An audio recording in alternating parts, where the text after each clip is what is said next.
Welcome to Municipal Affairs. Today we're exploring Calgary's vibrant and evolving political landscape as the race for the next Calgary Municipal Council gains momentum. Among the candidates vying for the coveted role of Calgary Mayor is Jeromy Farkas. As a former city councillor and current nonprofit CEO, Jeromy has championing fiscal responsibility, public safety, and pragmatic leadership. He's running for mayor to build a Calgary that works for everyone with affordable housing, good jobs, and safe streets rooted in hope. Not Jeromy, thank you so much for sitting down with me and talking about your run for Calgary's next mayor. Got to start with this very simple question, but it's not the same question I started last interview with, and it's why again? Why put your name forward again?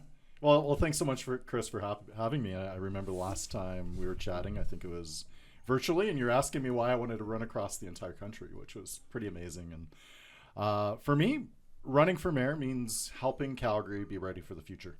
In the next decade or so, Calgary could grow by as much as 1 million people. We could be a city of 3 million people by 2040. So how do we embrace that growth in a way that actually allows every Calgarian to be able to thrive as a result of that? How do we prepare for the future, but also address today's needs around safety, housing, jobs, affordability? That's central to the reason that I'm running. And more than anything else, I'm at a point in my life where I have that leadership experience. In my experience as a former city councillor, as a Calgary police commissioner, as a nonprofit director and CEO, I bring people together across party lines to get things done. And that's what I want to be able to bring to Calgary City Council and City Hall, a focus on the issues that matter for Calgarians. But unfortunately, right now, we see a City Hall that's stuck. They're bogged down, out of touch, wasting time, picking petty fights. And meanwhile, Calgarians are really desiring solutions when it comes to, say, housing we can afford, jobs we can count on, safe streets for our kids. So I'm running for mayor because I'm ready and we are ready as a city. Why you? Why can you fix these issues? Why is Jeromy Farkas of 2025 going to be the man that can fix the challenges that Calgarians face today and 4 years from now? Calgary's grown and so have I. In my experience, I've been able to bring folks together, working across party lines, bringing together both conservatives and progressives, the grassroots, environmentalists, business leaders, ranchers. In my experience, say as a nonprofit leader, as recently CEO of Glenbow Ranch, we were able to advocate to be able to help save the park, as just an example. We came to the table to be able to not just prevent that park from being flooded, but to also have a solution that would protect Calgary, Cochrane, and well into the future. So that's just a proof point in terms of some of my most recent experience. But at the end of the day, I think Calgarians know that this election really matters on a number of different reasons. Say, for example, again, jobs, housing, safety, affordability. Those are the main issues. But this is also going to be the first municipal election that's held formally under that party structure.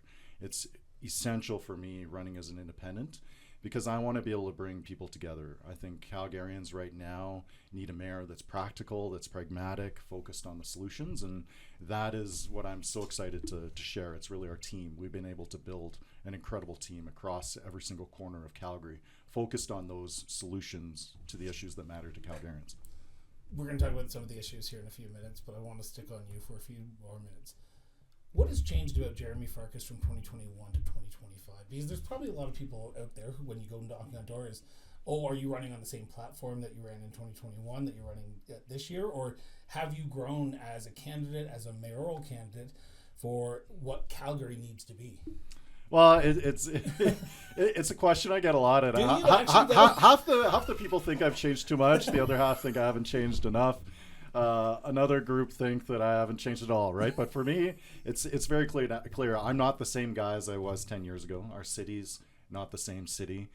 We've all grown, and the challenges and opportunities have also grown alongside that. For me, having lost the last election, it was probably one of the best things that could have ever happened to me. Don't get that often from candidates. It was an incredible experience because I really got that chance to be able to take stock, and it challenged a lot of my own perceptions about myself, about the world, about politics. Like, I never would have expected the day after the election that it would be somebody like Nahad Nenshi picking up the phone, right? And I think that it helped restore a lot of my confidence in a sort of community and politics. The idea that those folks who may not necessarily have supported me politically still gave a damn in me, but more than anything else, folks like Nad still thought that I had something to contribute, right? Whereas at the provincial and federal level, where we're so bogged down with these, like, with the party garbage, you never see that, right? Like, you could not visualize, say, Justin Trudeau phoning Pierre Poilievre and giving an attaboy, right? Get back in the ring. But for me, probably wanted to after the last election results, but I understand where you're coming from. But for me, it wasn't so much stepping away, but finding other ways to be able to step up. And it was an incredible experience, the journey over 172 days on the Pacific Crest Trail. And it wasn't just a personal and physical or emotional challenge. What really filled my cup was every step of the way the support that was coming in for Big Brothers and Big Sisters. When I looked at the folks who were donating to that fundraising campaign, it was folks who never would have dreamed of supporting me politically. And it really threw upside down some of my perceptions about life and friendship, where it was these folks who I never would have expected would be supporting me and encouraging me. And conversely, those folks who may have agreed with me politically that just didn't have the time for me anymore. So it really allowed me the opportunity to go back to ground, really focus on the ways that I could contribute. And through a bunch of other work as a nonprofit director, as a CEO, I've been able to take stock of that. And if you had asked me, say, 10 years ago what I thought leadership was, I would have told you it's being in the center of attention, in the middle of the lights, taking credit for things. But I really realized since then that it's more like being the last guy to turn off the lights, the guy holding the broom at the end when everyone's gone, stacking the chairs. So for me, I'm at a point in my own personal and professional career where I want to be able to use everything that I've learned, the ways that I've grown, and the connections that I've been able to build to be able to be that mayor who can bring Calgarians together, because we have to keep our eyes on the prize. The challenge is this incredible growth that we're facing. How do we rise to that challenge in a way that Calgary continues to grow, but we also thrive as a result of that, every single corner of the city? We can't have the scarcity mindset. We can't have the same old, continued, tired, partisan approach to things. We need to be practical. And there's might be many people listening that are probably cynical when it comes to politics, but I genuinely believe at the municipal level, there is no left, there is no right, and there's only together. And that's the type of mayor that I will be for Calgarians. How do we bring people together in this divided time right now? Because people who watch City Council right now are seeing the dysfunction that's going on. And I would say this to anyone who's running, whether it be the current councillors who are running, the current mayor who's running for re-election, there is dysfunction in this council. How do we get back to normalcy? And how do you envision working together with people who might be elected under a party banner or independents to bring together a good Team Calgary to grow the city for everyone? You know, that this is probably taboo in politics, but I'd answer that question by saying something nice about one of my political opponents. So Mayor Gondek, I respect her. She's a friend. She's been a mentor. She was actually one of the sources of encouragement for me to actually run for City Council in the first place. I respect her, but I don't think that we've seen effective leadership on a number of different files. There's issues, say, like the arena vote.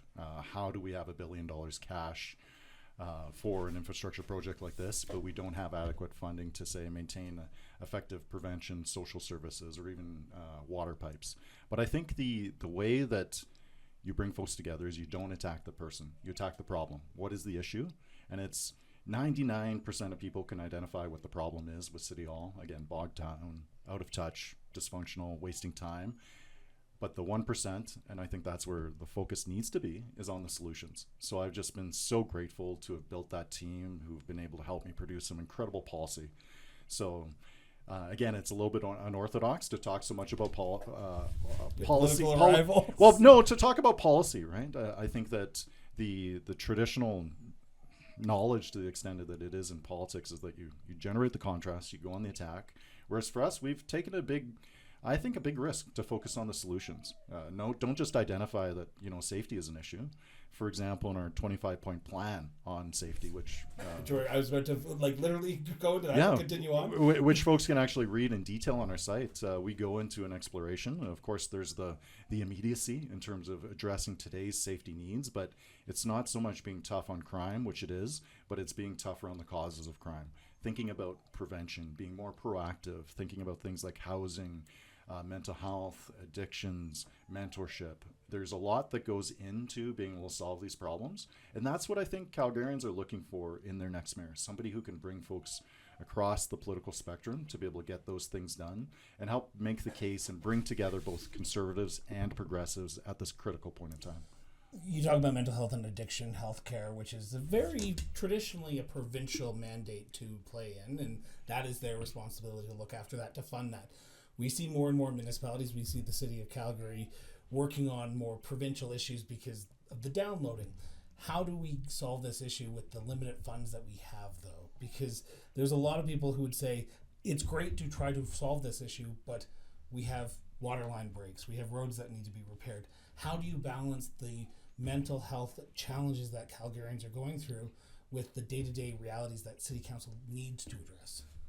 So I think your listeners are very well engaged in terms of the legal jurisdictions, Yep. federal versus provincial versus municipal, all those distinctions. But I'd say everyday folks, everybody I talk to, does not care about the finger pointing. Really? They want every level of government to work together. They want the mayor, they want the prime minister, they want the premier to pull in the same direction and get it done. They do not care about the technicalities of the Constitution or the Municipal Government Act.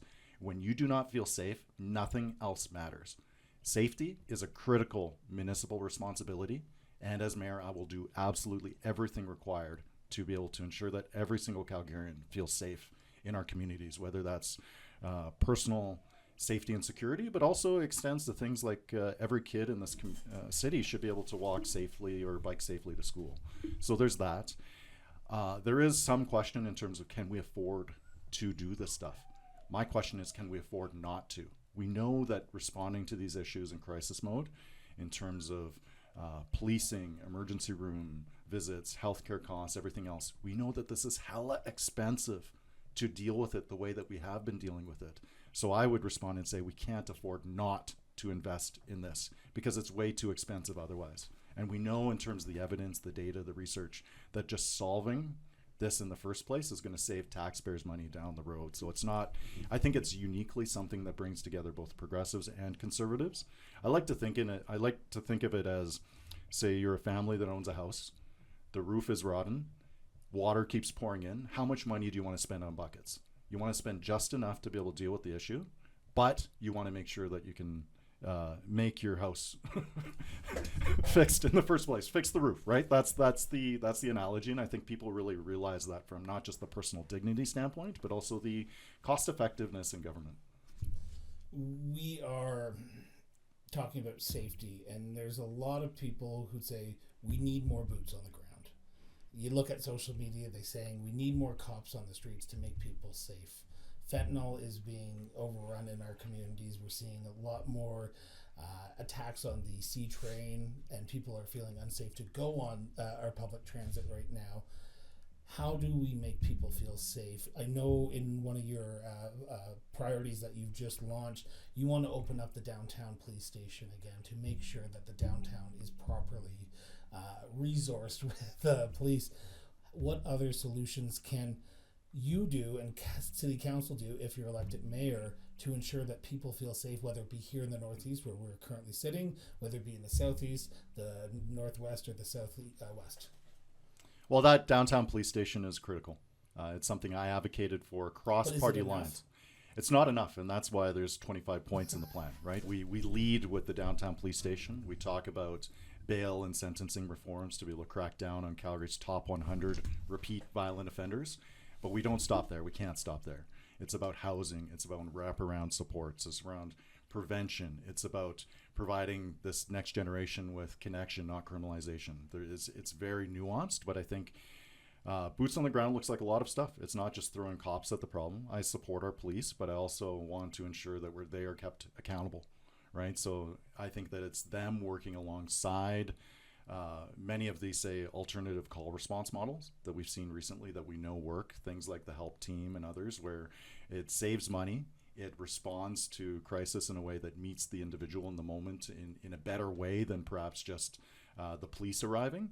But it's also the community knowing that we're going to have their back through other ways to be able to address this. that's why another piece of our platform is around parks and public spaces. How do we better activate these spaces so that everyone feels welcome in their own neighborhood?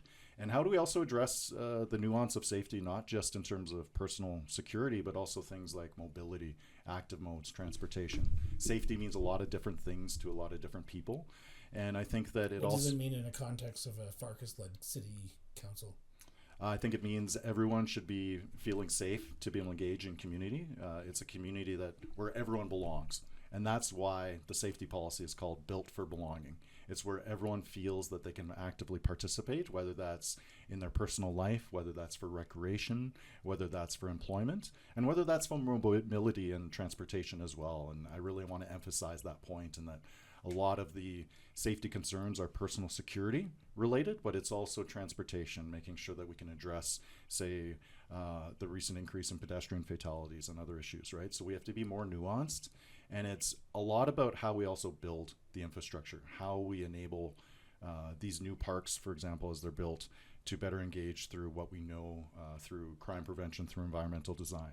There's a lot of nuance to it, but we need to address this in both the immediate, medium, and long term to be able to get this done in a way that actually builds that Calgary, potentially of 2040, of 3 million people, in a way that we thrive and just not just survive as a result of it. You talk about parks, and I walk my dog every morning. If people have probably not heard, because my audio is that we have a dog that's whining because she wants to be let in. I walk my dog and I see no one using the parks anymore because they just don't. There's no use for them, and we see more regionalized versions of parks. How do we get families to go back to the individual smaller parks? Because you probably passed a 3 or 4 when you were driving in Whitehorn right now. How do you get Calgarians to utilize the parks again to make sure that everyone's feeling safe and welcome? Because that's where I was when I was a kid. Mm-hmm. When I wanted to feel welcome, I went down to the park and there was about 50 kids there. We were all playing. And now it's hard pressed to find 2 people at a park, and it's usually a mom and a little child pushing. How do we get people to start using parks to make people feel welcome again? Well, I can so relate. I grew up in East Calgary and Dover, and my park was basically just a thin stretch of green space between some houses, but it was where we went and kicked a soccer ball, and it's where we made friends, and it's where we arrived as strangers, but we left as friends, right? And I think parks are so important. I've also seen in my role as a CEO of a provincial park how it brings people together. So even out at Glenbow Ranch, we think of it in terms of connection. And that's why our parks policy is about parks and places that connect. So connection out at Glenbow Ranch means connection to nature. I think that's one of the big things. It also means connection to the history, to the past, not just to the ranching history, but also the incredible stories of the First Nations who walk the lands. It's also connection to each other. The Harvey family who gave the land to be protected as a provincial park. I can't speak for them, but I think many of them would say that the park is at its best when they see the 10,000 kids per year running around there, laughing, screaming, learning lessons. And so specifically in the municipal context, though, it's about building parks that can be used for different things. So up until now, do you see it more regionalized, or do you see individual smaller parks in each individual neighborhood? Because there seems to be a push right now to go to more regionalized park. There's a large park here, there's a large park here, so we're going to upgrade the facilities there, but we're going to leave the smaller parks, the ones that are in these neighborhoods, a little bit more dilapidated, not upgrade them every 5 years or maybe every 15 years. Do you see working to ensure that all parks are vibrant? So it's yes, it's all of the above. We need those regional parks, like say Prairie Winds, where I'd go every single summer. I'd be there at least a couple dozen times in the splash park. But then it's also the more grassroots tactical urban tacticalism, things like the Connaught Open Street. It's the linear parks. It's working with the community and giving them the resources to be able to activate those spaces. It's working alongside them.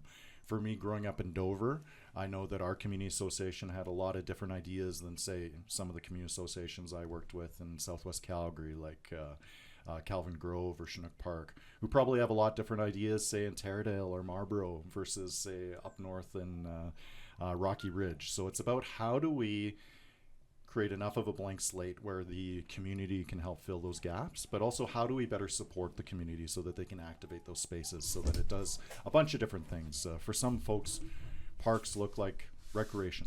For others, it looks like connection to nature. For some, it looks like events and festivals. So how do we make them multi-use so that they're not just single purpose like they've been in the past? And I think that Calgary the Future is one where every single park has something that each of those user groups can be using it for. And finding that connection. The connection is so key. What's the biggest pressing issue the city of Calgary is facing today, in your opinion? I think it's affordability, it's safety, and as an extension to that, I think it's the introduction of political parties.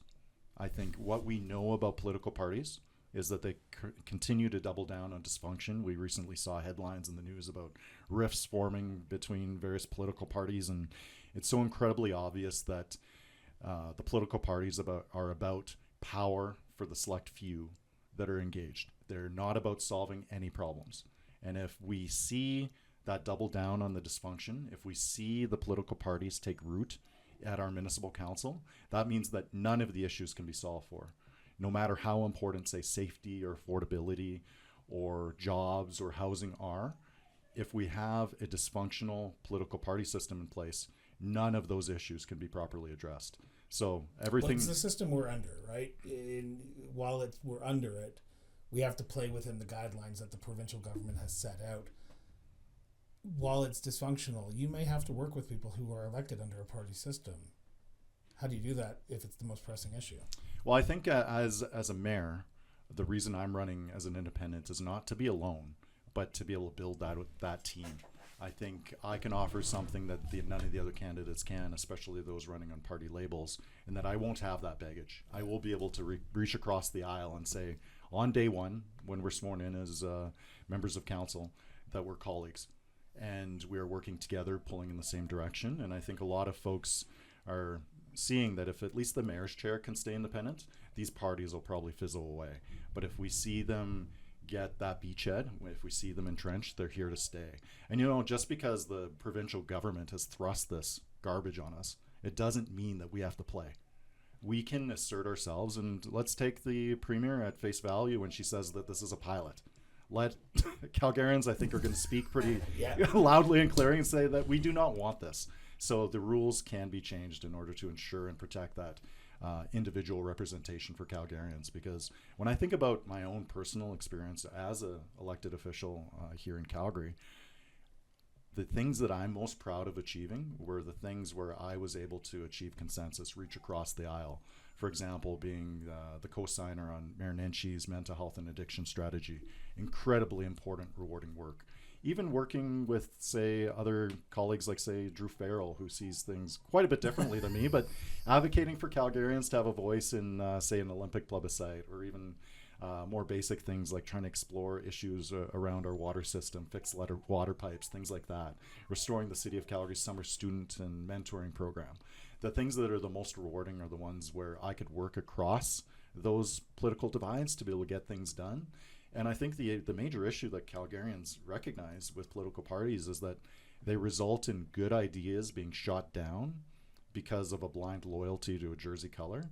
And it also causes bad behavior and bad ideas to be supported because of the same. And when folks have a pothole, or they want to make sure that there's enough hours at their local pool, or they want to make sure that the bus stop has sufficient hours for their shift work, when they call their local representative, their city councillor, their mayor, they want that individual to be able to respond to those needs and not have to check with some backroom party membership first. You talk about affordability and housing, and they go hand in hand. And over the last 4 years, that has been one of the hottest topics that have been going on, is housing and people trying to access housing. City councils would say, the majority of them, or some of them would say, they're trying to get more housing built, whether that be density or sprawl.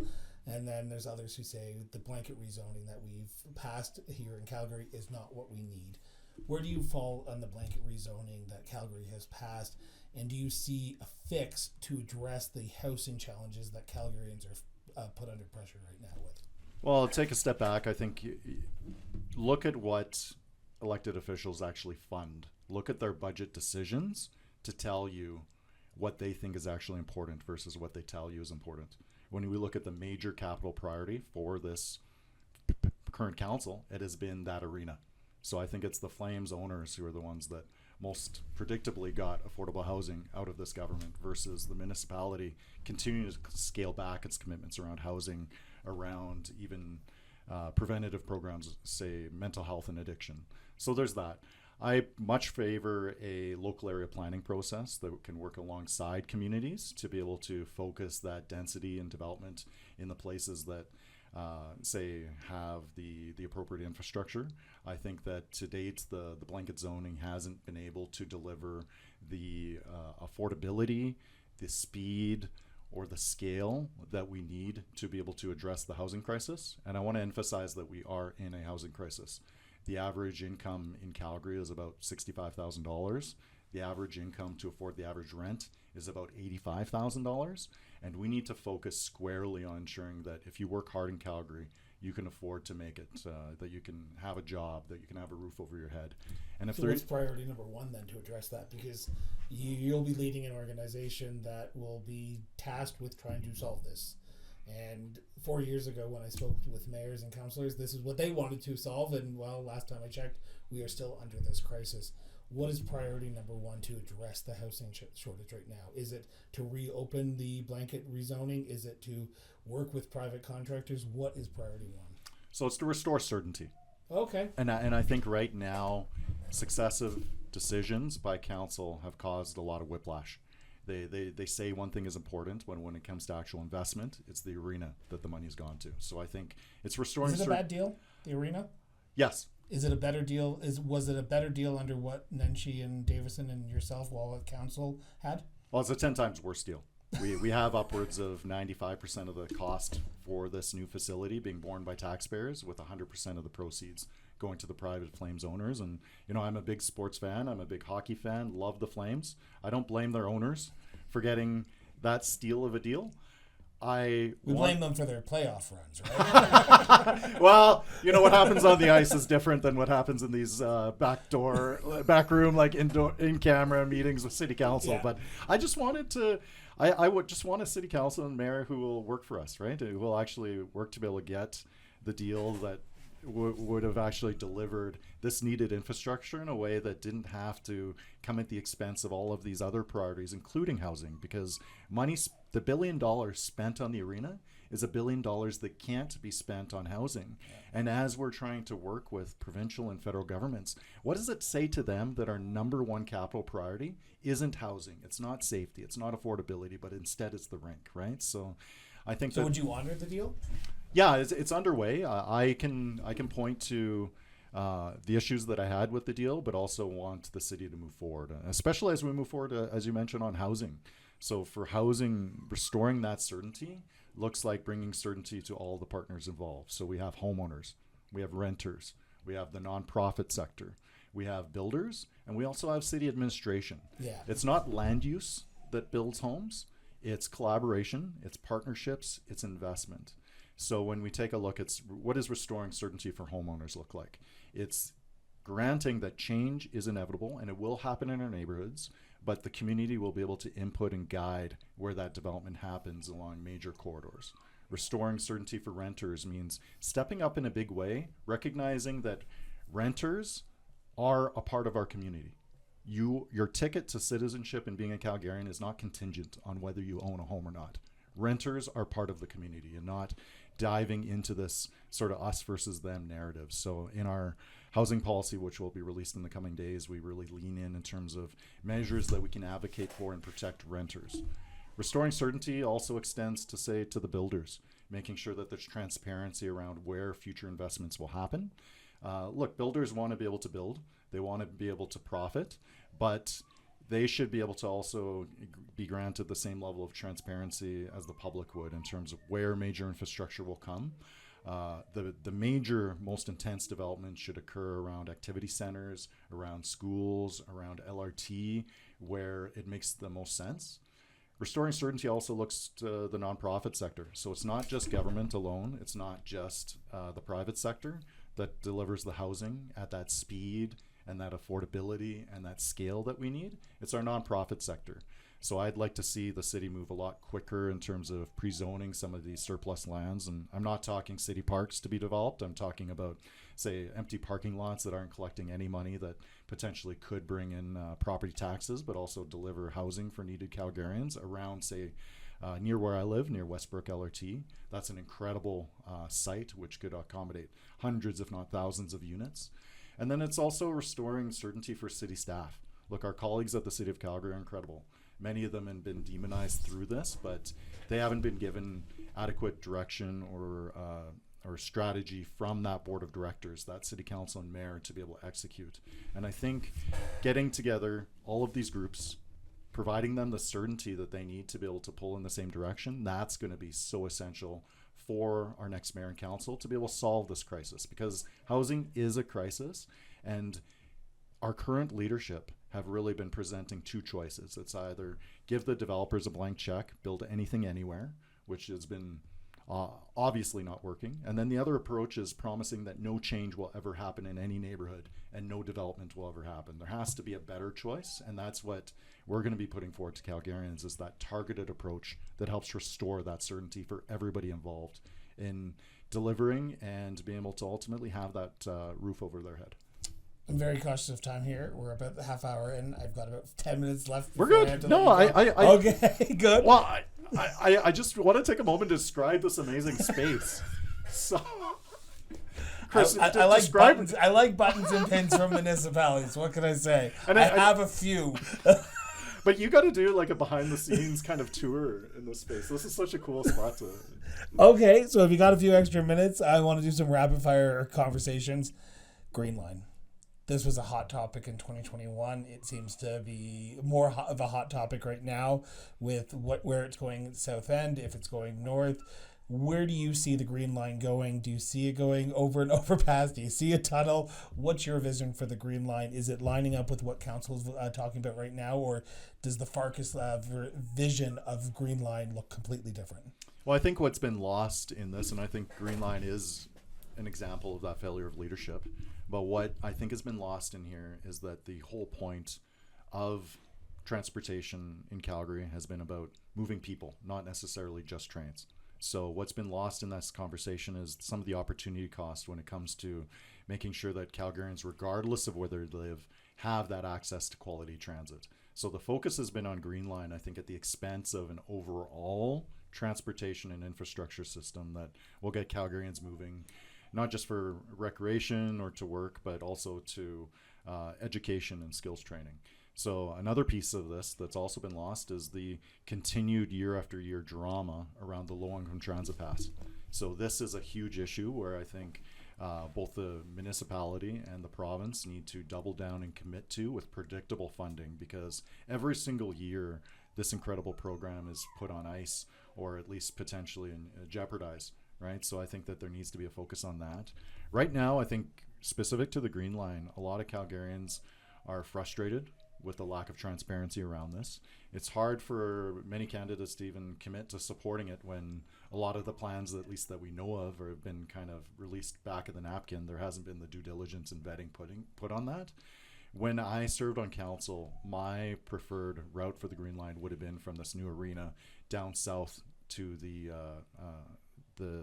South Health campus to be able to get folks moving on at least that most cost-effective corridor, and then use some of the cost savings to be able to plug the blue line up another few stations and then into the airport. But that said, there's not a lot of transparency in terms of what the province is thrusting upon the municipality, and I think that there's been a lack of leverage exerted from our mayor and council, and that they very happily gave up their leverage and say, again, not to belabor the arena point, but what did they get in exchange for that? So again, $1 billion spent on an arena is $1 billion that can't be spent getting more effective transit to Calgarians where they need it.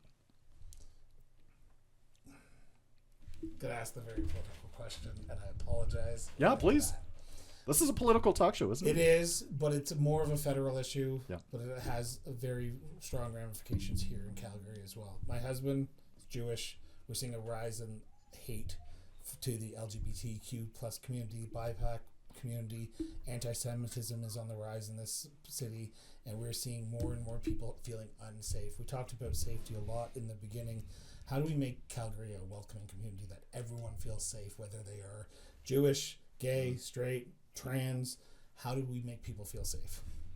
Well, it's something I've experienced in my own lived experience, being Calgary's first openly LGBTQ elected city councillor as well. For me, Calgary is a place where everybody belongs, full stop. I don't like tokenization. I don't like listing specific groups, because when you start to list the groups, there's obviously folks who, there's all right, but I think it comes down to leadership through example, right? I think it comes down to how we treat each other, how we support each other and show up for each other as neighbors. We need to push back against a lot of the rhetoric that we're seeing out there, and I think we need to drown out the negative voices with positive ones. Thank you. So that wasn't as bad of a political question as I thought it was going to be. No, well, like what the hell? Like I think Calgary's always it's been an amazing place. I think for the first year as well, we're also majority BIPOC, right? Yeah. So the story. So how does that work then? And I'm going to be a little bit blunt, but I'm going to call you white here for a second for those who are listening. How does a white guy represent people in the Northeast community? Because my community is very ethnically diverse. I walk down my street and we have Muslims. We had just had a Greek neighbor move in next door with their young children. That's amazing. How do you represent everyone? How do you see your vision of Calgary representing everyone? And to be honest, even the people who don't vote for you. Yeah, so I'm a born and raised Calgarian, but my Calgarian experience has been growing up in East Calgary. Yeah. Even in elementary school, I was like probably minority white in those classes, right? But I thought it was always amazing. After school, I could go down a couple houses, go visit my Vietnamese friend for pho, and just my experience of Calgary is a lot of what people think of Calgary in terms of. Like up until a couple days ago, I was the CEO of a ranch, right? So like, there's that. But my Calgary if you were to drop me drop me onto Google Maps, my Calgary is 17th Avenue Southeast, right? Like it's such an incredible International Avenue. Well, International Avenue. It shows everybody being able to come from anywhere in the world to be able to make it here. That's how my dad came as a refugee, as a newcomer, and that's why I wanted to open our discussion with that focus on growth, right? How do we celebrate our newcomers? How do we ensure that the moment you arrive, just like my dad did, the moment he arrived, he was Calgarian. He didn't have to wait, right? So there's other cities where that's not the case. But how do we thrive as a result of that, and how do we support that continued growth and ensure that everybody has a place to be able to belong, a job, house over their head? How do we do that sustainably, though? Because growth is important. Growth is needed. But we don't have a lot of money right now because we have $1 billion arena deal that we have to pay for. Infrastructure is failing, and we need to build housing. But if we continue to grow in the pace that we've grown over the last few years, are we set up for it? Do you see a sustainable growth pattern to ensure the viability of our community and not exacerbate the issues that we currently have and make them worse? Well, that's really the choice in this election. Really? Do we choose to continue to grow and do this in a way that everyone thrives? Or do we look backwards? Do we continue to rehash old battles? Do we double down on that political party approach? For me, my Calgary is a city of 3 million people by 2040, one where every single Calgarian has access to opportunity, to housing, to employment, where they feel they belong. And I really have to push back against some. There's this narrative that our diversity is bringing problems that need to be addressed. No, I think our diversity is bringing the solutions. I think when I think about especially our newcomers, the different approaches, the ideas, the work ethic, everything that they're bringing to Calgary, they may not be bringing that infrastructure, but they're bringing the solutions to these challenges. So I think that there's an existential reason why we need that growth to be able to address some of the age-old challenges that we've had. But I think, how do we do this in a way that also people don't feel threatened, right? Like the story of Calgary is one that may have been crystallized in some folks' minds. I don't think things like, say, the Stampede are at risk. I think the Stampede is a chapter in the story. Stampede is not the book, but the Stampede can exist in a chapter that was started thousands and thousands of years ago at the confluence of the Bow and the Elbow rivers, right? It's like this story can also include, say, the incredible Ethiopian community. It can include communities like mine at the Hungarian Mayoral, right? Like it's all of the stuff that comes together that make Calgary special, where everybody can work hard and has that shot at a great Canadian life. I want to make sure I put this on the record for myself. I did not mean that immigrants coming to Calgary. So I did not mean to. I know. I just want to. I didn't mean to suggest that. Put that on the record. I mean that the growth, because growth comes with its own challenges, right? Because more people means more resources that we need to put out, more cops, more firefighters, more ambulances, X, Y, and Z, more mental health and addiction support. So I'm just saying that. I'm just not trying. I do not want to get nasty emails today. Well, and to be clear, Chris, I'm responding more as some of the political parties have been putting out this garbage about, is there going to be enough houses for everybody? Well, not if you continue to vote against housing. Yeah. Right. So how do we build in a way that serves everybody's needs today, but also allows us to be able to build into that city of the future that I know that we can be? What haven't we talked about that you want to make sure the listeners, the viewers hear from you directly, that you want to make sure that they get this message? Well, I want to let every single Calgarian know that they're welcome. Right. I want to use my platform to be able to encourage folks to just engage in the democratic process. It's the world's longest job interview, right? You have another next 4 months to go. I was just joking with my team. We're almost exactly half finished, which is it's kind of a relief because it's not going to go on forever, but it's also, you think, oh crap, we're running out of time. It will go on forever because if you win, then you have another 4 years to re-election, Jeromy. Come on. And what I will say is that I know a lot less today than I did 5 years ago, but I'm a lot happier for it. I feel like I've been so incredibly blessed. The idea that I could be able to serve as one of Calgary's youngest city councillors, as a police commissioner, as a nonprofit director, CEO. I've had incredible experience, be able to look and see and experience Calgary in many, many different ways, and especially my own family's newcomer experience. The fact that I can stand on a stage like that, but also be able to represent a team, right? You do see me as the candidate, but you don't see the depth of volunteers, the donors, everybody who's stepping up in such a big way with their ideas. So I would just end off with just a giant thank you. I know there's a lot of folks who are willing to consider me this time around that necessarily weren't the last. And I would say that regardless of where you sit on that political spectrum, most Calgarians are probably like me, not very easy to put in a box, just want to be able to get the work done, want to be practical, want a great life for themselves and their neighbors. So my message would be one of positivity, and it would be a thank you to everybody engaged in the process, whether they're other candidates or whether they're on our team today or will be tomorrow. So this is my favorite question I get to ask, because it gets to tell me how much involved you are in the back end of your campaign. How can people get a hold of you? What's your website? What social media do you have? Where can people find you? How can people reach out and get involved in the Jeromy Farkas campaign for mayor? Yeah, so our campaign is really about a new path forward for Calgary. So quite fittingly, you can visit us at ourpathforward.ca, and you'll see a lot of ways to be able to engage, potentially as a volunteer for a lawn sign. But I draw you specifically to our donate page. And not for the reasons you may think, Chris. Okay. We did something that no other campaign Yes, I forgot to has ask you ever about that. done. Why is that important for you to tell people who donated to your campaign? So that's why I would tell people to just go jeromy.ca/donate. Of course, we're standing by for your credit card details. But I would ask you to scroll down, and since we launched the campaign, we have published in as close to real time as possible an updated donors list. It is so crucial, I believe, in this time of new party politics, backroom deals, lack of transparency, that we actually run our campaign like we would govern the city, with transparency, with positivity. And we do something that no other campaign has. We publish those donors on our website so that Calgarians can see who is engaged, who's involved, who's supporting that vision, but also to welcome them to be part of that. And we've put out a challenge to the mayor, to the other candidates, to do the same, to disclose their donors. To date, none of them have.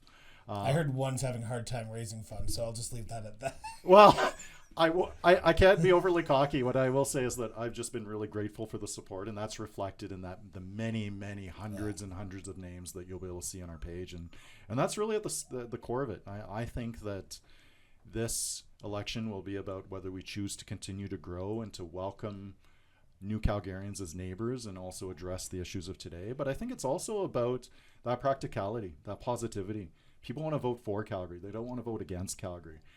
They can identify that there are issues and challenges, but they want that solutions. They want the focus on the solving the problems and not attacking the people. And I think that's what our donor page shows, is that when you actually put out something that can make people excited about the future, then you'll engage way more folks than just the traditional negativity. So we're taking a bit of a risk. Obviously, there's a strategic element in that when we publish those donors, people know the level of resources that we have, but just been really grateful for folks stepping up in such a big way and be willing to donate and to be visibly, publicly part of the campaign. Well, Jeromy, I want to thank you so much for your spending time. To learn more about Jeremy's campaign, you can visit the links in the show notes below, or head over to crossborderinterviews.ca and check out the show notes on the episode page, his social media page, his donate page, his also website, and all the other links will be there. Highly recommend checking them out. Jeromy, always a pleasure. Yeah, thanks so much, Chris. I was joking with the team the last time we had been interviewing. I think you were asking me about the trail, and like literally you were literally in like Big Bear, I think, if I'm not mistaken. Yes, so this is kind of weird seeing you in person. But yeah, I think at that point we were talking about like toenails falling off or something like that. And thank you for making this discussion a little less painful. I try. Yeah. Thank you so much for tuning in for another episode of Municipal Affairs Alberta Votes 2025. As we head into the summer months, we're going to be sitting down with as many of the candidates running for municipal elections from across Alberta as we can, so you will not want to miss those. Those will only be YouTube exclusive episodes, so if you haven't already, be sure to subscribe to the show on our YouTube channel, or catch up on all our past episodes of Municipal Affairs by visiting us on your favorite podcast platform. Now, to stay in the loop with all of our latest episodes, be sure to subscribe to the show also on our website at crossborderinterviews.ca. Now, your support means the world to us. So share this episode with your friends, your family, and yes, even your community, and help keep the conversation going. Until next time, stay informed, stay engaged, and we'll be back with a brand new episode of Municipal Affairs shortly. Till then, everyone.